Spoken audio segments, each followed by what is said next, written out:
Je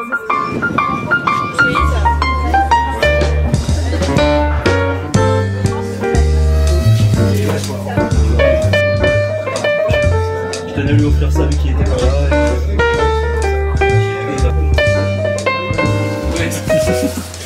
Bonjour. David. David. Ça, je vais réussir à l'écrire sans faute d'orthographe. Mais bon.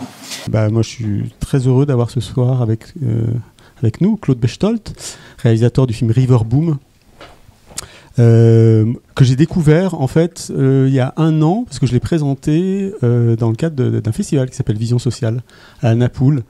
Et c'était dans le Sud, c'est un festival qui est en parallèle de Cannes et puis qui a envie de défendre qui a une ligne éditoriale un peu, voilà, qui est porteuse de certaines valeurs. Et River Boom m'avait marqué, amusé, fait réfléchir, tous les ingrédients comme ça qui me plaisent dans un film. Donc j'avais envie de... Voilà, j'en ai beaucoup parlé à mes collègues qui l'ont découvert il n'y a pas si longtemps que ça. Et ça me fait très plaisir de voir que les retours ont été assez unanimes. C'est-à-dire qu'ils ont vraiment aimé le film, tout simplement. Donc voilà. Donc c'est aussi le pourquoi de ces rencontres, c'est de mettre en avant des films qui... parfois sortent un peu, je sais pas, il y a une sortie qui n'a pas été non plus spectaculaire. Voilà. Donc peut-être nous dire un mot déjà, toi, sur peut-être la sortie de ce film, ou comment il est arrivé, comment il a atterri dans les salles ou par terre. Voilà. Merci beaucoup Manfred de l'invitation, merci à Potemkin de m'inviter. Moi c'est un endroit que j'apprécie particulièrement, j'ai vécu 10 ans à Paris, donc je suis venu assister à certaines conférences, je suis très content je rêvais d'être à la place aussi du calife, donc j'y serai pendant 1 heure et merci beaucoup d'être venu m'écouter. La sortie du film, évidemment pour moi c'est un miracle parce que c'est un documentaire cinéma, c'est un format que les Suisses affectionnent particulièrement. Et en général, la vie d'un documentaire cinéma, c'est 3 ans de travail et ensuite on le projette dans un cinéma, en général dans notre village, parce que là il y a des gens qui viennent, et les tantes et les oncles se libèrent et vont voir le film, et ensuite c'est à peu près tout. Et là, en fait, grâce à mon ami Mohamed qui est avec ici ce soir, il m'a dit un truc en Suisse, on n'a pas vraiment compris, mais que les Français ont compris depuis longtemps, c'est que quand vous avez fini un film, c'est là que le boulot commence. C'est-à-dire qu'il va falloir le vendre. Les gens ne vont pas venir voir votre film juste comme ça parce qu'il existe. Et donc, il m'a dit, écoute mon gars, si tu veux trouver un distributeur à Paris, en France, il va falloir que tu ailles le chercher. Et les films, on ne les choisit pas sur un écran d'ordinateur, on les choisit d'une salle. Et donc, loue une salle et remplis-la. Et donc, j'ai dit à mes producteurs, il faut qu'on loue une salle à Paris, qu'on projette le film et qu'on invite tout ce qu'on peut. Il faut qu'on remplisse la salle. Et donc, on a loué une salle à Bastide de 300 places. Et pendant 1 mois, j'ai harcelé tout le monde. Et ma femme a fait un gros travail parce qu'elle est parisienne depuis très longtemps. Donc, elle connaissait du monde et on a rempli la salle. Et dans la salle, évidemment, il y a toujours un distributeur ou un producteur qui a un ami distributeur. Et c'est comme ça qu'en 2 jours, on a trouvé un distributeur pour la France. Ce qui, pour nous, les Suisses, est quelque chose d'extraordinaire parce que c'est vraiment une bouffée d'oxygène. C'est-à-dire que tout d'un coup, la France... Le cinéma, c'est pas quelque chose de vital en Suisse. C'est quelque chose on a un CNC suisse qui met de l'argent pour faire du cinéma. Et tout le monde dit c'est important le cinéma. Mais en France, personne dit c'est important le cinéma parce que c'est quelque chose d'évident. Truffaut dit 60 millions de critiques de cinéma en France, et c'est vrai, en fait, en France, le cinéma, c'est quelque chose de sérieux. C'est pas un truc, on fait un film, après, n'importe qui peut venir vous dire ce qu'il en pense. C'est quelque chose, on passe 1h30 dans une salle et on en pense quelque chose, qu'on l'aime ou qu'on l'aime pas. Et moi, j'ai découvert ça, moi qui ai vécu à Paris, je ne m'étais pas rendu compte à quel point la France, c'était vraiment la capitale mondiale du cinéma. Et donc, évidemment que pour moi, sortir en France, c'est extraordinaire. Et j'ai fait beaucoup de festivals, beaucoup de présentations en salle. Et c'est dingue, vraiment, de rencontrer le public français.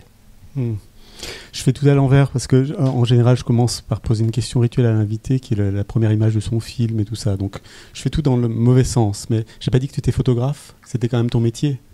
Oui, mais ce film a été fait à l'envers et dans le mauvais sens, donc c'est la bonne manière de faire. Oui, moi, en fait, j'étais même pas photographe. Moi, j'ai une formation de typographe. J'ai fait une formation à l'École cantonale d'art de Lausanne.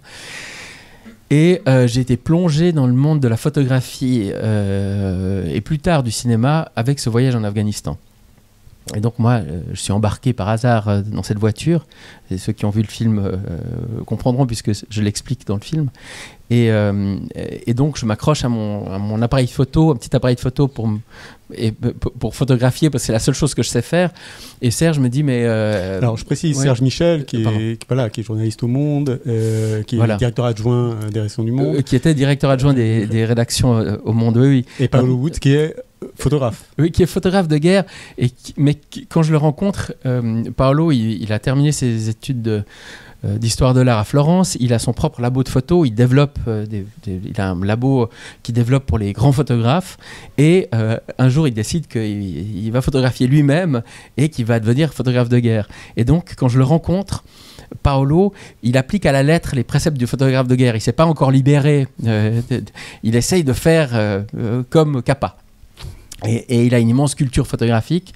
Et donc, moi, j'ai aucune culture photographique. Moi, j'ai une culture typographique et cinématographique. Mais alors, la photo, vraiment, c'est pas mon monde. Et donc, je débarque à Kaboul avec Serge, pour des raisons obscures. Enfin bref, j'arrive à Kaboul. Et en fait, Serge dit, il est photographe. Et Paolo, en fait, il pique un phare parce qu'il est furieux qu'il y a un deuxième photographe. Parce que, alors, il y a une chose que les photographes de guerre ne supportent pas, c'est la présence d'un deuxième photographe. Parce qu'évidemment, c'est la concurrence, quoi. C'est des loups solitaires. Et deux photographes sur la même scène, voilà, il y aura deux photos, en fait. Et donc, Serge me dit, achète une caméra et puis filme et tu feras le film du voyage. Et donc c'était une manière de faire passer la pilule à Paolo. Mais moi j'ai aucune idée de ce qu'il faut faire pour filmer. Je leur promets que je ferai un grand film. Parce qu'en fait il y a un autre truc avec le cinéma, et moi j'ai toujours pensé que le cinéma c'était l'étape, enfin arriver dans le monde du cinéma c'était un peu un accomplissement. Moi ça a toujours été mon univers où je me sentais en sécurité, le cinéma. Et j'avais compris que moi qui n'étais rien, j'étais avec un grand reporter qui avait déjà le prix Albert Londres, qui était vraiment j'avais un photographe de guerre qui connaissait tout de la photographie. Et donc, je pensais les impressionner, et ça a été le cas en disant, oui, mais moi, je vais faire du cinéma, parce que le cinéma, c'est un truc qu'ils ne maîtrisent pas. Les journalistes, ils maîtrisent beaucoup de choses, mais le cinéma, c'est un truc un peu en dessus, comme ça. Et en fait, j'ai filmé n'importe comment. En fait, je filmais surtout pour exister dans ce monde de l'Afghanistan qui était surtout rempli d'ONG, de militaires et de journalistes. Et donc, avec mon petit appareil de photo, je ne passais pas du tout pour un vrai photographe. Par contre, avec une caméra vidéo, j'étais le caméraman de l'équipe. Et donc, je filmais. Et l'autre chose, c'est la raison pour laquelle ce film existe, c'est qu'en fait, j'aurais pris la caméra et j'aurais fait semblant de filmer si, en Afghanistan particulièrement, il y avait une terreur des caméramans parce que les attentats étaient accomplis en cachant des bombes dans les caméras. Le commando Massoud a été assassiné par un faux commando, enfin, un vrai commando de faux journalistes, et la bombe était dans la caméra. Et donc, Serge m'avait dit, ta caméra, il faut qu'elle fonctionne, il faut qu'elle tourne tout le temps. S'il n'y a pas d'une bande dans ta caméra et qu'on ne voit pas l'image, les mecs, ils vont t'arrêter, en fait. Et donc, je suis obligé de filmer. Et donc, je filme, et puis voilà. Et à la fin, j'ai ces images qui, pour moi, n'ont pas beaucoup d'importance. Et je n'ai aucune idée de comment on gère des images. Et donc, je les donne à un ami de confiance. Et cet ami perd ses bandes progressivement, en fait. Comment on peut perdre les choses progressivement? Alors, c'est comme ça. C'est ces choses qu'on oublie, comme ça. Oui, je m'en occupe. Oui, mais j'ai pas eu le temps ce mois-ci. Mais alors, moi, je commençais ma carrière de photographe. Et petit à petit, il perd ses cassettes, en fait. Tout d'un coup, il les trouve plus du tout. Et plus j'insiste, plus il dit vraiment qu'il est désolé, mais qu'il ne trouve pas ses cassettes. Et en fait, il faudra attendre une bonne quinzaine d'années pour qu'il vende sa maison et qu'il trouve la mallette, parce que j'avais tout mis dans une mallette. Il n'y avait pas seulement les bandes d'Afghanistan, il y avait aussi toutes les bandes d'Irak, parce qu'après l'Afghanistan, on a fait un voyage en Irak en 2004, puisque Serge et Paolo suivaient les invasions américaines, et moi je suivais Serge et Paolo. Et donc j'avais mis toutes ces bandes bien classées dans une mallette, et donc c'était assez drôle. C'est une mallette très protégée, les bandes étaient numérotées de 1 à 100. Et ça a été totalement perdu. Mais ensuite, elles ont été totalement retrouvées. C'est-à-dire que quand il a retrouvé la mallette, j'avais tout, en fait. Et je ne savais pas quoi faire de ça, mais Serge et Paolo, à qui j'avais promis un film, m'ont dit, bon, maintenant, tu vas faire ton film. Et donc, voilà, j'ai été obligé de réaliser ce film. Mais tu réalises ce film, mais tu ne réalises pas n'importe quel film. C'est-à-dire qu'à partir de ces bobines, il y a quand même un film qui s'installe, qui a un ton particulier. Il faut imaginer quand même que ce sont des images qui parlent d'un pays en guerre, qui parlent d'un pays qui accueille, entre guillemets, l'armée américaine un an après le 11 septembre. C'est un pays qui n'a pas forcément envie ou qui ne voit pas souvent des Occidentaux. Donc il y a une sorte de tension permanente. Et en même temps, ce que tu vas filmer, c'est le périple de votre périple à travers le pays, et avec une sorte d'insouciance, de légèreté, d'humour, d'une sorte d'émerveillement, de conscience et de non-conscience du danger. Comment tu arrives à tricoter ton film avec ces images et en y instillant ce ton-là D'abord, en fait, l'Afghanistan en 2002, c'est pas tout à fait un pays en guerre, en fait. Il y a effectivement une invasion qui est pas seulement américaine, une occupation, disons, qui est occidentale, puisque c'est l'OTAN qui part là-bas, en fait. Donc, il y a une trentaine de nationalités, il y a des soldats de tous bords. Il y a des Australiens, il y a des Danois, et des Finlandais, enfin des... Et en fait, étonnamment, Kaboul, il y a 2000 journalistes, il y a 100 000 expatriés, des ONG, l'ONU, tout le monde est là. Mais on sort de Kaboul et on ne voit plus personne. On ne voit plus aucun occidental, en fait. C'est-à-dire qu'il y a une grande concentration des occidentaux dans des zones qui sont protégées, en fait, plus ou moins protégées. Puis ensuite, quand on sort dans la Pampa, on n'a pratiquement plus aucun contact avec l'Occident. Et donc on arrive dans un pays à un moment très particulier, puisque en fait, l'Afghanistan, c'est au milieu du calvaire afghan qui dure 40 ans et qui continue maintenant. C'est-à-dire que l'Afghanistan, c'était le pays en paix. Donc nous, on suit la route d'Ella Maillard, qui est une écrivaine voyageuse suisse qui a fait ce périple en 1939, quand l'Europe entre en guerre, et l'Afghanistan, c'est le pays de la paix. Donc elle fuit la guerre européenne et elle part en paix en Afghanistan. C'est d'abord un pays de paix, en fait, à ce moment-là. Et là, il y a une longue période de paix pour l'Afghanistan. Et en fait, l'invasion soviétique met un terme à ce calme. C'est la guerre contre les soviétiques. Ensuite, les soviétiques partent. Les talibans, il y a une guerre civile entre chefs de guerre qui détruit les villes. Donc les soviétiques tapent sur les campagnes parce qu'ils maîtrisent les villes. Les villes ne sont pas encore détruites. Quand les soviétiques partent, ce sont les chefs de guerre qui vont s'entretuer. Donc Kaboul va être bombardé. Enfin, voilà. Tout le monde veut être calife à la place du calife, et voilà. Et ensuite, les talibans prennent le pays et chassent les chefs de guerre et établissent une espèce de paix, mais c'est pas n'importe quelle paix, c'est une paix très liberticide. Ce que tu n'as pas précisé, c'est que cet Afghanistan, ce pays de la paix, c'est un pays assez émancipé au niveau du... Tu parles pour l'époque. Oui. Tu parles du droit de vote des femmes. Oui, il y a deux pays, en fait. Un peu comme beaucoup de pays, en fait. Il y a les villes qui sont très émancipées. L'université de Kaboul, c'est une université très émancipée où il y a... Quand les Russes partent, quand les Soviétiques partent, il y a 40% de professeurs femmes à l'université de Kaboul, ce qui est dingue. Ça n'existe pas. En Suisse, ça n'existe pas, en fait. Ça, toujours pas maintenant.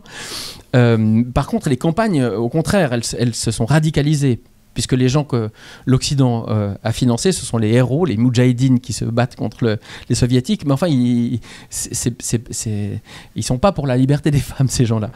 Et plus ils sont radicaux, plus ils reçoivent d'argent. Donc ça, c'est la politique américaine, mais occidentale, parce que tout est bon pour se battre contre les soviétiques. Donc effectivement, il y a deux pays. Et quand nous, on arrive dans les campagnes. Donc on arrive dans les campagnes qui sont... très liberticide pour les femmes. C'est pour ça nous, on n'a pas accès aux femmes, en fait, quand on rencontre pas de femmes, en fait, parce qu'on rencontre des hommes en armes. En gros, on rencontre que des mecs avec des kalachnikovs. Mais cette période de 2002 contrairement à ce qui s'est passé en Irak, tout d'un coup, il y a une espèce de bouffée d'oxygène et on y croit. C'est-à-dire que la promesse de l'Occident qui dit on libère l'Afghanistan et on va faire une démocratie où ce sera le pays de la liberté, eh bien, il y a une petite période où ils y croient vraiment. Et c'est cette période qu'on vit en 2002. Et c'est le printemps afghan. Et donc, il y a un espoir de dingo dans le pays, en fait. Et tout le monde sort de ce cauchemar de 20 ans, pense que c'est terminé, espère que c'est terminé. Et tout le monde veut être photographié, en fait.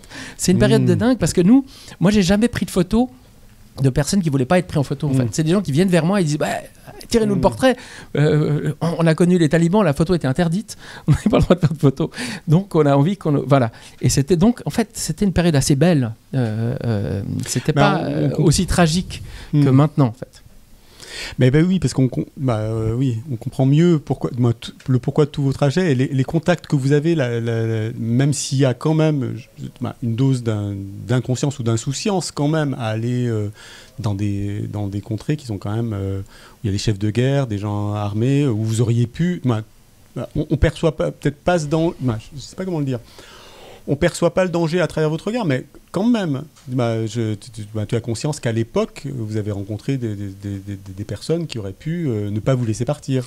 Oui, après, ça c'est un peu le travail des reporters de guerre, en fait. Les grands reporters, ils font ça, en fait, c'est leur job. Moi, je connaissais pas du tout le monde des journalistes, donc je pensais que mes acolytes étaient normaux et que c'était moi qui étais anormal, en fait. Donc je leur disais, c'est pas... Et ils avaient des théories qui m'assénaient comme ça, et comme ils étaient deux, j'étais obligé de les croire, et ils me disaient, par exemple, il n'y a aucune raison de s'inquiéter parce que plus on est proche du danger, plus on arrive à l'évaluer, donc plus on est en sécurité. Voilà, c'était leur truc. Et ce qui en réalité est assez vrai.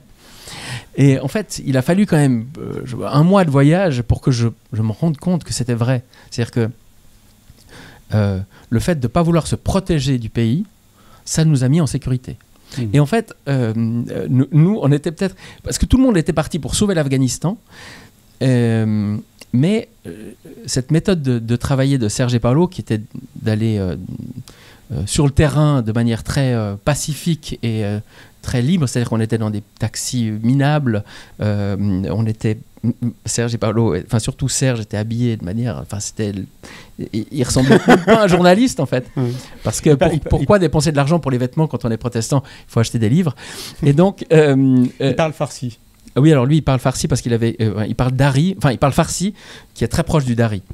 Donc il s'en sort un peu, mais on a toujours eu un traducteur, sauf pendant une brève période, parce que en fait il y a quand même le Pashtun, c'est plus compliqué. C'est la même famille, mais c'est très différent. Donc, Serge ne comprend pas le Pashtun et la moitié du pays parle Pashtun. Mais je sais plus ce que je disais maintenant. Sur l'accoutrement donc en fait, quand on arrivait dans des villages, on était pris en charge en fait. C'est-à-dire que les mecs, ils se disaient, ces mecs, il faut qu'on les aide en fait. Et c'était super parce qu'en fait, on a toujours été accueillis à bras ouverts en disant, mais c'est super, qu'est-ce que vous faites là?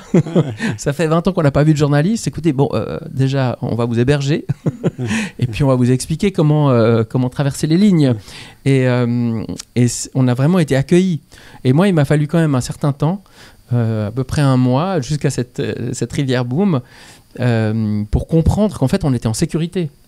Et on était en sécurité en réalité. Parce qu'on a toujours, chaque fois qu'on avait un problème, il y avait quelqu'un qui sortait du bois et qui avait une solution en fait.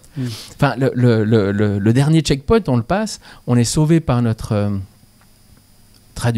guide en fait, qu'on connaît depuis la veille, qui est un fixeur, qu'on connaît depuis 24 heures en fait.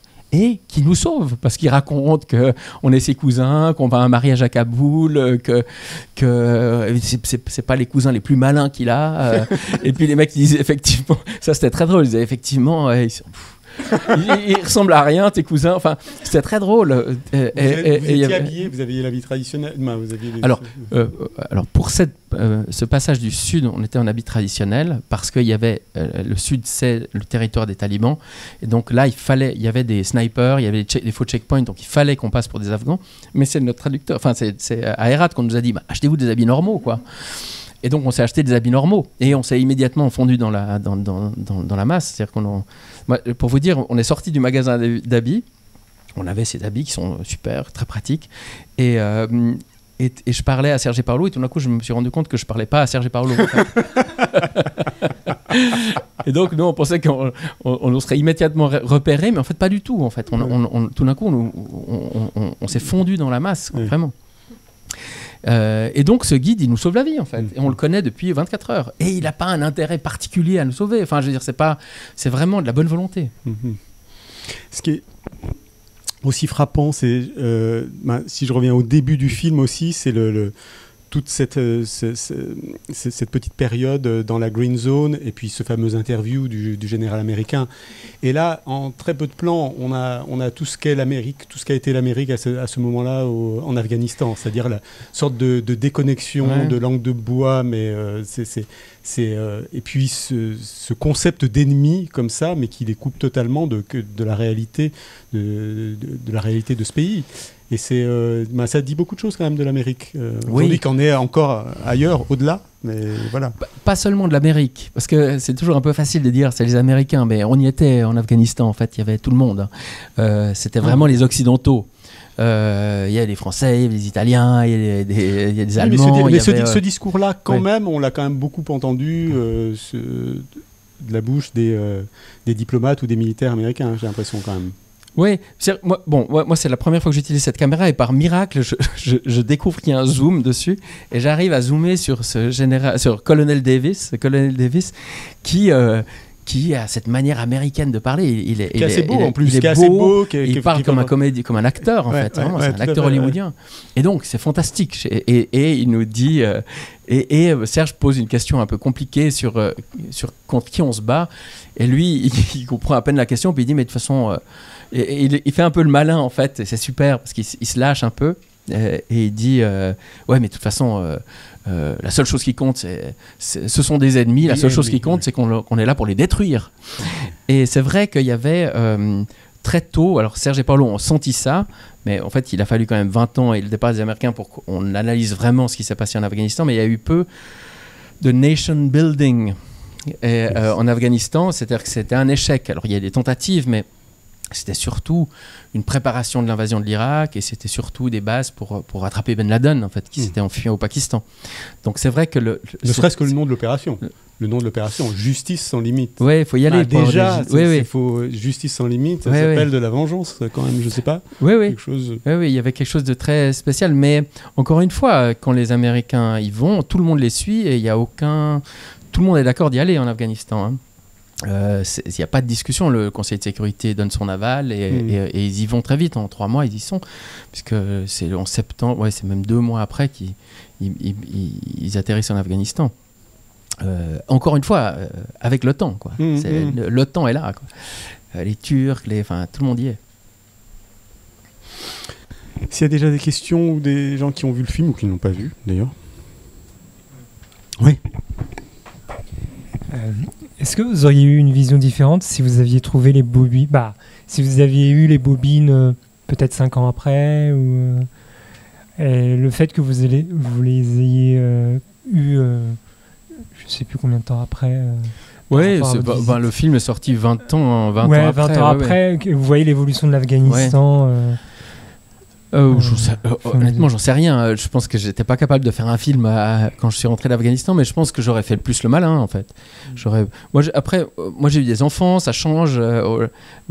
J'aime bien donner un peu des informations qui soient. Je pense que j'aurais plus fait semblant d'être un vrai journaliste et puis de dire des choses. Moi, je suis pas tellement. À part ça, je décris une situation, mais. Je ne suis pas un moraliste sur ce qui s'est passé ou sur je dis toujours c'est facile de critiquer les Occidentaux aux Afghanistan parce que moi j'ai déjà du mal à éduquer mes 2 enfants, donc c'est quand il faut tout d'un coup on décide qu'on va gérer un pays comme l'Afghanistan, c'est pas évident. Moi j'ai toujours abordé le voyage comme un voyageur et je le raconte comme un voyageur. Et donc, j'ai pas de jugement, en fait. Je juge pas non plus les Afghans dans les campagnes. Moi, j'y étais allé pour découvrir l'Afghanistan. Je l'avais lu. L'Afghanistan, c'est une espèce de pays de rêve. Tout le monde rêve d'aller en Afghanistan. Les empereurs mongols rêvaient de l'Afghanistan. Certains se sont fait enterrer en Afghanistan. Ça fait... des millénaires que c'est un pays qui fait rêver, en fait. Il y a vraiment quelque chose de très particulier et même encore maintenant, après les talibans, après les destructions, ça reste un pays magique. Et donc moi, je rêvais d'y aller. Et quand Serge m'a dit je pars en Afghanistan, je me suis dit bon, je vais à Kaboul, peinard, et puis après je rentre, mais au moins je l'aurais vu en fait. Après, il se trouve que j'ai dû y rester et que je les ai suivis. Ça, c'est l'histoire du film. Parce qu'il y a quand même un fil narratif du film qui est le fil du conte de l'histoire familiale, du roman familial. Et ça, je trouve que ça donne s'enchevêtre là, ce périple-là de ces trois amis, grands reporters, dans cette adversité-là, et ce roman familial où vous devenez des personnages. Chacun des personnages devient... c'est drôle parce que je t'ai demandé une liste de films et t'y as ajouté des noms de bandes dessinées, de livres, et personne ne fait jamais ça. Et ça m'a renseigné aussi sur ton film et sur la façon dont tu l'as construit. Je ne sais pas si tu veux nous parler de ça. Ouais, alors moi Serge et Paolo, ils étaient très contents du film à la fin. Hein. Ils m'ont poussé à le faire, donc ils m'ont laissé carte blanche, donc j'ai fait vraiment ce que je voulais. Et à la fin, ils m'ont quand même dit... tu nous avais dit que tu ferais un film sur 2 reporters en Afghanistan, puis à la fin, tu as fait un film sur toi et ta maman. et c'est vrai, en fait. C'est que plus je montais ce film, puisque je l'ai construit au montage, en réalité, je l'ai fait à l'envers. J'avais des images, mais je n'avais pas d'histoire. C'est devenu de plus en plus un récit personnel. Voilà, on comprend parfois 20 ans plus tard ce qui s'est passé réellement en profondeur dans la tête du voyageur que j'étais, en fait. La mise en perspective, c'est vraiment extraordinaire, mais je pense que c'est aussi pour ça que les gens sont écrivains ou cinéastes. Voilà. C'est que le fait de se placer dans une histoire, ça permet d'avoir un point de vue sur soi-même. Et on voit tout d'un coup plus clairement les choses, en fait. Donc oui, on est devenus des personnages. Et des fois, je me disais, ouais, il faut caractériser les personnages. Tu parlais du début du film. Donc moi, mon début du film, c'était une engueulade entre Serge et Paolo. Donc, mon souvenir de ces bandes que j'avais perdues, c'est que je savais qu'il y avait une longue engueulade. Et au début, il y a une minute d'engueulade.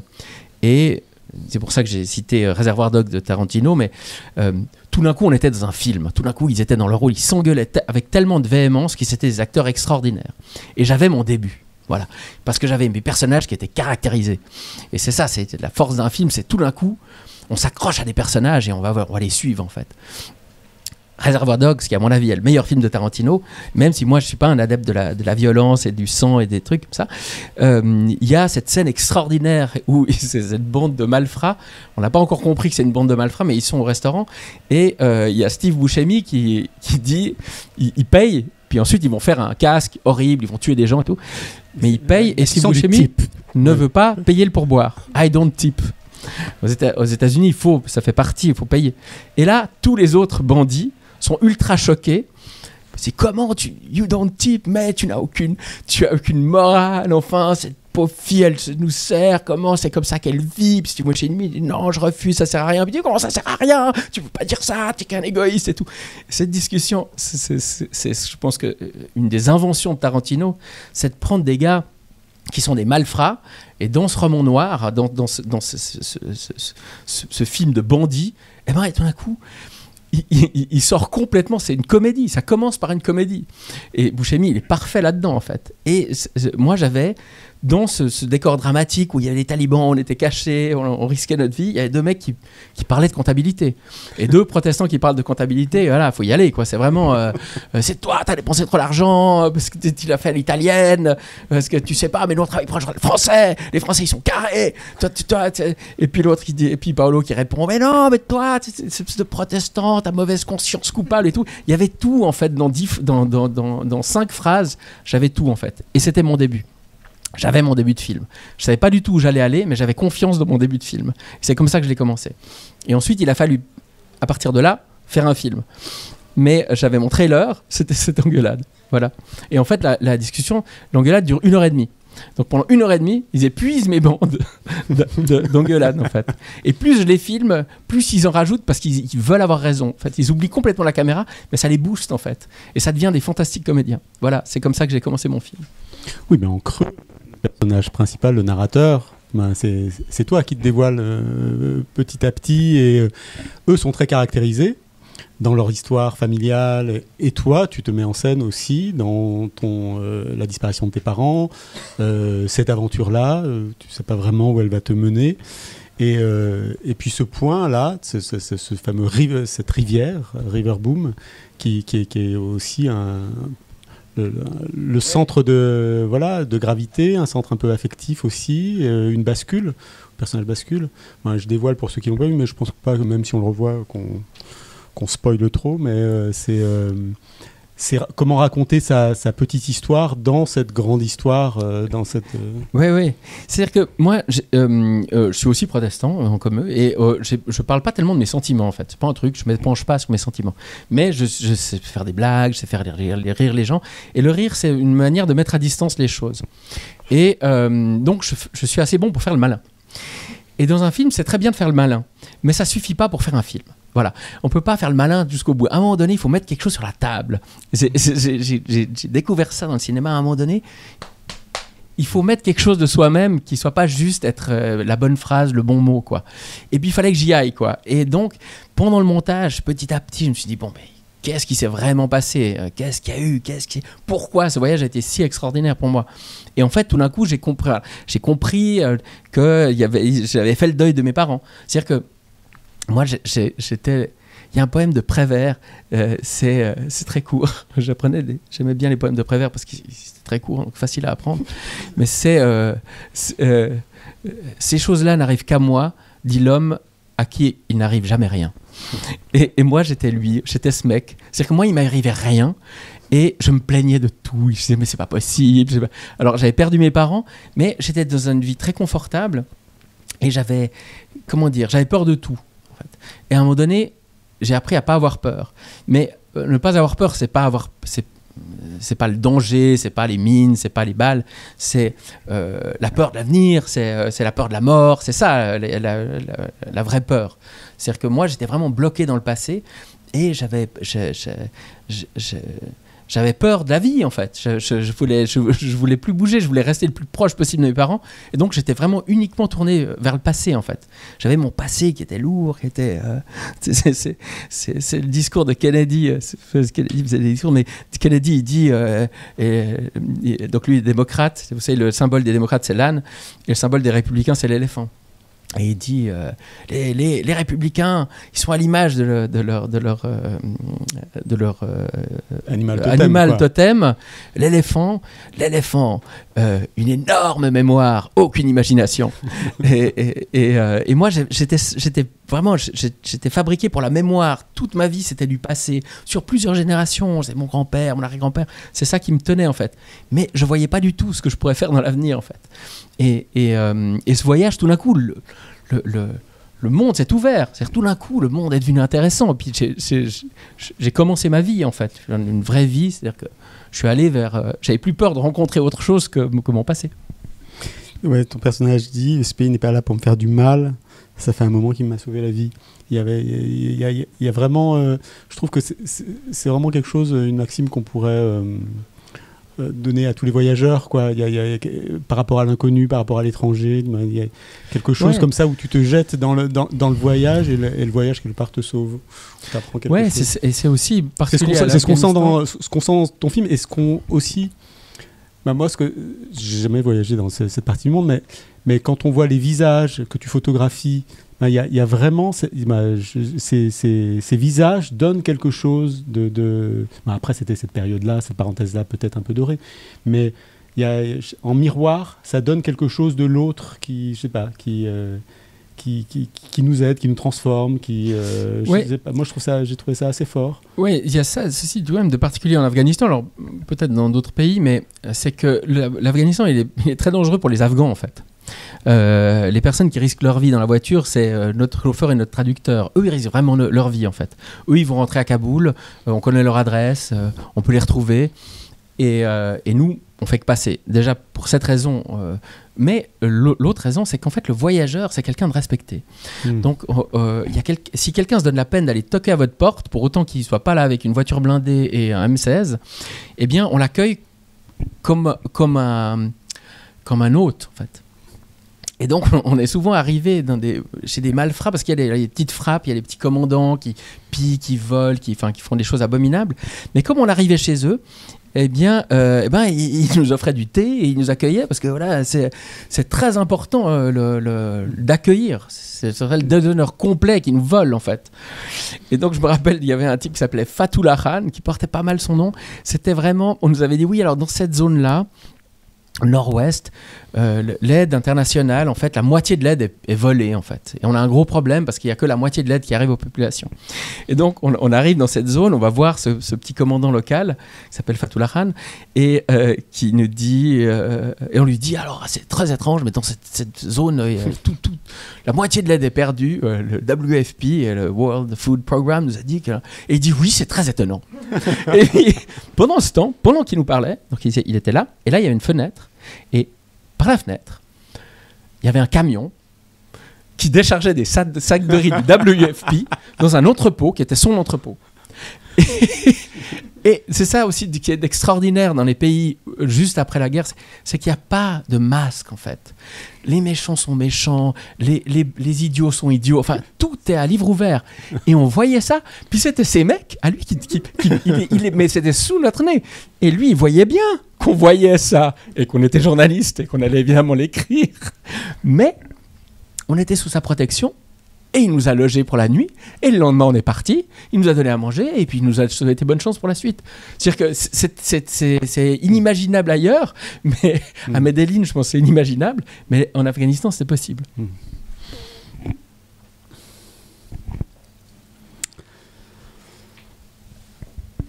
S'il y a des questions encore... Tout le monde a vu le film ou pas ou Oui, la plupart. Ouais. En salle ou en vidéo ? Salle. Ah ouais. Ok, une vie salle. Ouais. Merci. Moi, je l'ai vu en salle et les gens ont applaudi à la fin de la séance. Quand même, j'avais jamais vu ça dans un cinéma. On était genre 8 dans la. Enfin, on n'était pas beaucoup, mais les gens ont applaudi. Donc déjà, je pense que c'est un bon retour à vous faire. Merci beaucoup.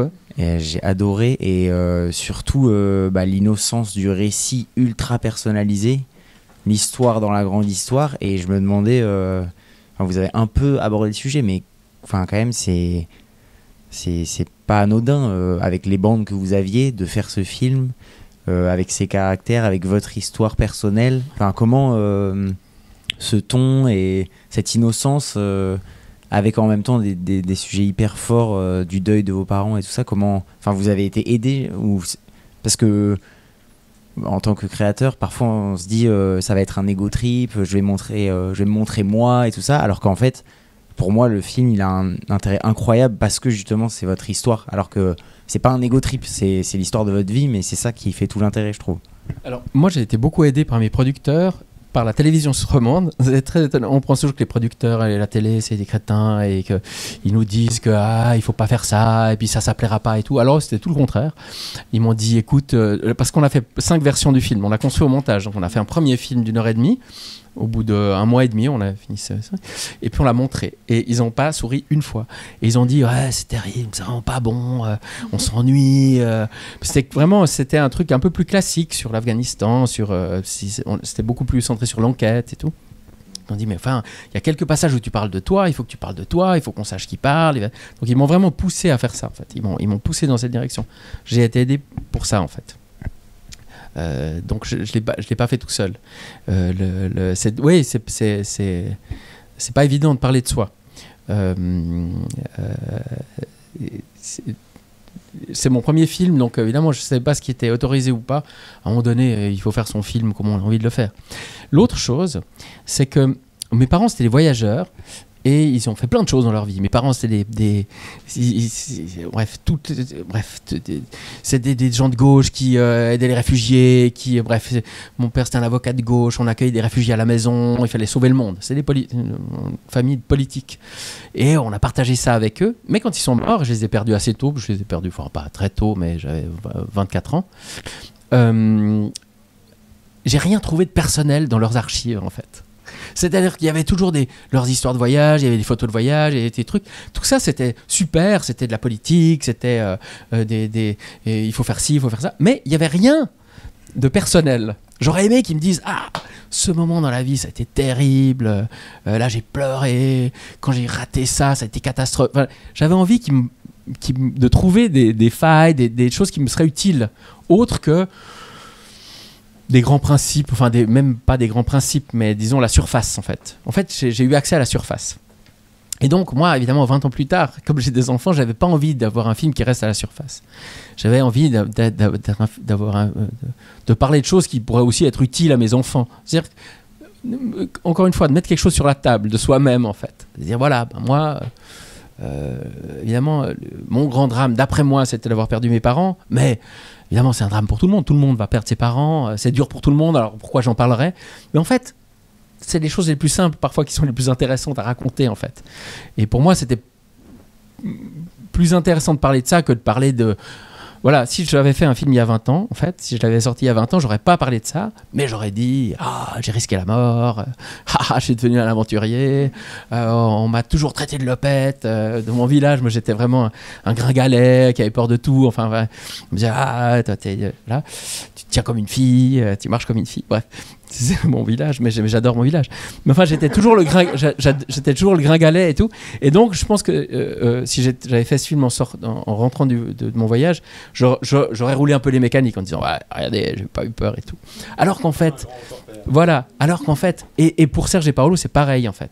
C'est-à-dire que moi, j'ai vu pas mal de trucs sur les grands reporters. Et comment les grands reporters se comportent aux tables des grands reporters, parce qu'ils se retrouvent à Kaboul. Et c'est impressionnant, mais ça devient des gorilles, comme ça, ils sont là. Puis moi, je les trouve touchants. Moi, j'ai adoré ce monde-là, mais aussi parce que quand ils se retrouvent, ils sont là, ouais, moi, j'ai pris une balle dans la jambe, là, ça, c'était dans les territoires occupés, là. Ouais, alors moi, je me suis fait arrêter par le Herchad et tout. Puis en fait, c'est évidemment les failles de Serge et Paolo que j'adore. C'est leur problème avec leur mère, c'est leur problème avec enfin, ils ont faut voir Paolo elle est pas dans le film, cette scène où on est c'est quand, ah mais oui, parce que c'est en Irak. Bref, on est en Irak, on est dans le triangle sunnite. On sort de la base américaine. Tout le monde nous dit, nos amis qui sont en dehors nous disent barrez-vous parce qu'on va vous descendre dans les 24 heures. On va vous descendre, parce que l'Irak c'est beaucoup plus violent. Et il faut rester dans la voiture, on va partir. Et là, Paolo reçoit un appel de son père, et il sort de la voiture, il dit allô Babo. Son père est au Canada, et il commence à lui parler comme ça. Puis nous, on est là, mais rentre dans la voiture.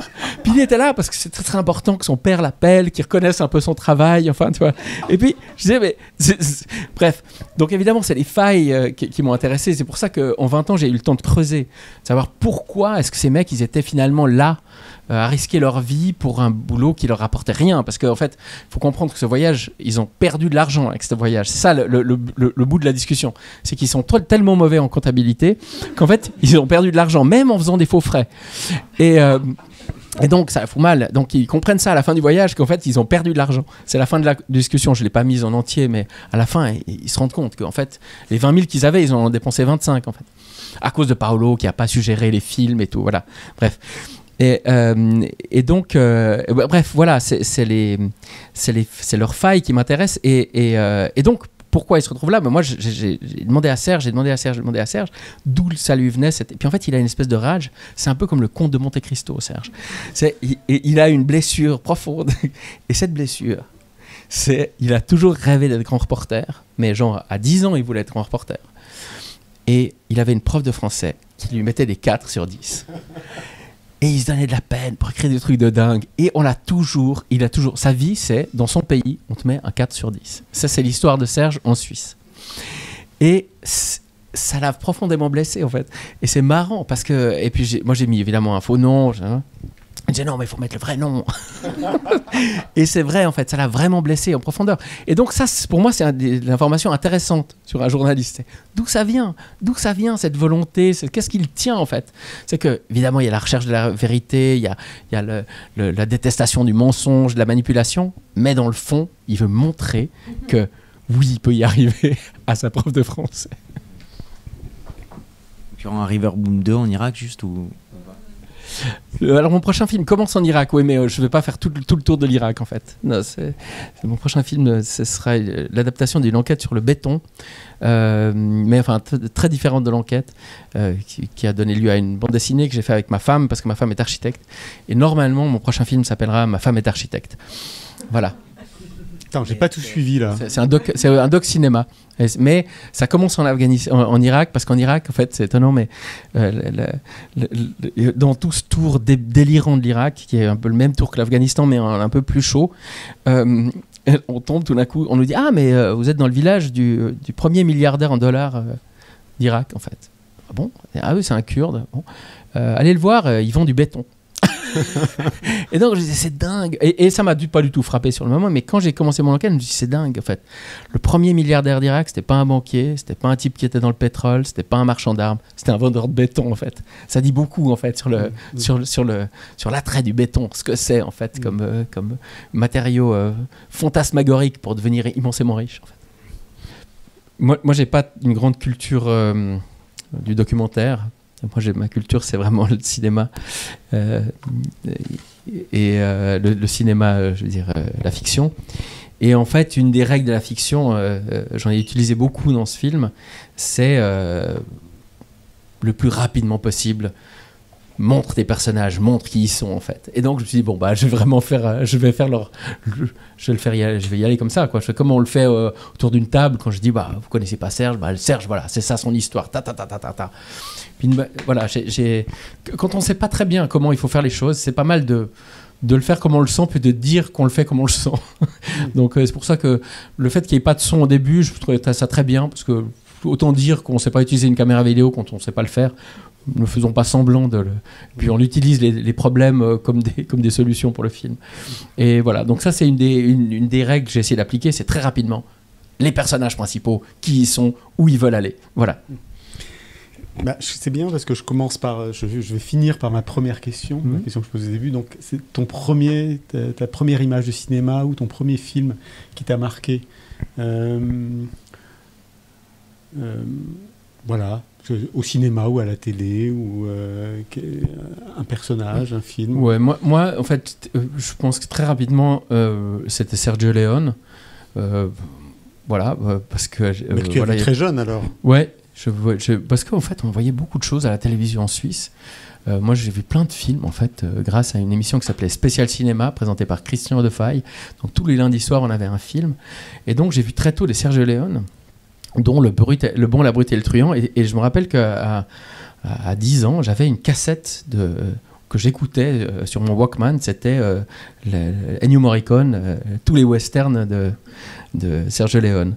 Et oui, Sergio Leone, je trouve, pour plein de raisons. Pour le coup, les personnages sont caractérisés, là. Oui, et puis à ce côté, on prend un genre mineur, enfin un genre qui est passé de mode complètement, qui est le western. Et on va en faire un truc qui est un opéra en fait, qui est autre chose, qui est dingue quoi. Voilà. Moi, et d'ailleurs souvent quand je rencontre les gens avec qui je m'entends bien, c'est des gens qui aiment bien Sergio Leone. Je me Philippe dans la salle. Il y a un côté extraordinaire chez Sergio Leone, c'est le rythme, c'est le temps. C'est-à-dire que les duels dans Sergio Leone, c'est extraordinaire. C'est 10 minutes d'attente et puis la résolution, c'est un coup de feu en fait. Voilà. Alors que les westerns, normalement, c'est et on meurt pendant des heures et puis on tire encore, puis il y en a un deuxième qui sort et mais Sergio Leone, non, c'est pas ça. On tire le temps et paf, il y a une espèce de concentration comme ça. Je crois que c'est les gros plans, les plus gros plans de l'histoire du cinéma. Alors ça, bon, moi je parle Le Bon, la Brute et le Truand parce que c'était mon film préféré quand j'étais petit, mais quand j'ai vu Il était une fois dans l'Ouest, c'est devenu mon film préféré de Sergio Leone. Et le duel final avec Henry Fonda qui fait son seul rôle méchant, parce qu'il n'a jamais joué de méchant, Henry Fonda, sauf dans ce film-là, et il joue pas n'importe quel méchant, c'est un méchant qui tue des enfants. Donc vraiment, c'est un super méchant. C'est le mal absolu. Et il y a ce questionnement, pourquoi est-ce qu'Harmonica est là jusqu'au bout, et il meurt et il comprend au moment où il meurt, quand il lui met l'harmonica dans la bouche, enfin, c'est dingue. Voilà, tout cette espèce et en arrière-plan, l'histoire de l'Amérique. C'est ça, c'est Le Bon, la Brute et le Truand, en réalité... c'est le plus beau film sur la guerre de sécession. Il n'y a pas eu de vraiment super film sur la guerre de sécession. Moi, je jouais beaucoup aux petits soldats, donc la guerre de sécession, c'était quelque chose d'important pour moi, c'est fondateur pour l'histoire de l'Amérique. Et en fait, Sergio Leone, un Italien qui va tourner ses films en Espagne, et il fait le meilleur film sur l'absurdité de la guerre de sécession. C'est Le Bon, la Brute et le Truand. Et ces personnages, ça devient des espèces de personnages mythiques comme ça, qui sont super méchants, super bêtes et super gentils en fait. J'adore. Vraiment. Donc ça, c'est mon premier. Il y a quelque chose. Ouais, il y a quelque chose, parce que c'est marrant, parce que dans les références littéraires, tu mettais Candide et Bouvard et Pécuchet, mais il y a quelque chose par rapport à la bêtise, l'innocence, qui sont portés par des personnages et qu'on peut retrouver aussi. C'est-à-dire que la bêtise fait partie, la bêtise humaine, quoi. Ça fait vraiment partie du cinéma et ça vient apporter quelque chose. Et c'est vrai que dans les films de Sergio Leone, il y a le truand est toujours celui qui se fait enfler, qui se fait arnaquer, qui est toujours un peu à la remorque de l'action comme ça, et qui est quand même caractérisé par sa bêtise, quoi. Ouais. Qui se trompe sur la couleur des uniformes. Et c'est le meilleur personnage. Moi, je trouve que c'est celui qui apporte le plus de couleurs. Et on a peur pour lui à la fin. On aimerait qu'il meure pas. Heureusement, il meurt pas. C'est un bien. Alors que Blondin, qui est le personnage qui est porté par Eastwood, au bout d'un moment, on le trouve, il n'est pas ennuyeux, mais il est droit comme un i, comme ça. C'est pas celui qui nous fait triper, quoi. Évidemment que c'est le truand qu'on préfère. Bah oui, et quand il va fabriquer son pistolet, son revolver, il écoute le bruit, clic, clic, clic, clic, clic, clic, puis il mélange les différents revolvers, puis hop, il arrive au bon. Non, il est évidemment extraordinaire. Très attachant, en fait. Oui, bien sûr. Alors moi, je me suis souvent... Alors au début, je me disais, mais c'est qui le truand, c'est qui le bon? Alors je me disais, bon, qui est la brute dans Serge Paolo et moi, puis ça correspondait pas en fait, parce qu'il n'y a pas de super méchant, il y a pas de. Mais Paolo aurait fait un bon truand en fait. Aurait fait un bon truand. Il est attachant comme ça. Il est attachant, mais il est un peu, il est un peu bellâtre aussi. Il est un peu bel italien. Ouais. Mais Serge, je trouve, est vraiment celui le leader qui s'impose, quoi, qui s'auto-impose, quoi. Oui, lui, c'est un peu le bon, en fait. Il aurait ce rôle-là, en fait. Oui. Mais moi, je peux pas avoir le rôle de la brute. C'est impossible. Non, ça va pas. Non. Bon, Claude, cette va si on s'arrête là. Merci beaucoup. Merci à toi d'être venu. Merci infiniment. Merci beaucoup, infiniment. Donc le DVD est en vente à la caisse et tu voudras bien le dédicacer ?